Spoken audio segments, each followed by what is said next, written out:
আল্লাহ রাব্বুল আলামিন বলেন, ফাআম্মা মান উতিয়া কিতাবাহু বিয়ামিনিহি ফায়াকুলু হাউমুকরাউ কিতাবিয়া। কিছু তথ্য আছে নতুন আলেমরা যারা জ্ঞানী মানুষ যারা ভালো করে শুনবেন। আল্লাহ পাক বলেন, কিয়ামতের কঠিন ময়দানে যেদিন বিচার শুরু হবে, ফাকাইফা তাত্তাকুনা ইন কাফারতুম ইয়াওমা ইয়াজালুল ওয়িলদানা শিবা। এত কঠিন ভয়ঙ্কর সালসালা অবস্থা তৈরি করব, যুবক মানুষ বুড়ো হয়ে যাবে।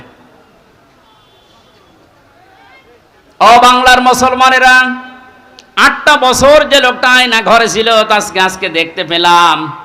এই যে ব্যারিস্টার আরমান, যুবক বয়সের যে ছবি, 8 বছরে তার অবস্থান কোথায় গিয়ে দাঁড়িয়েছে আপনি তাকান। তা তো 8টা বছর জুলুমের স্টিম রোলার চলার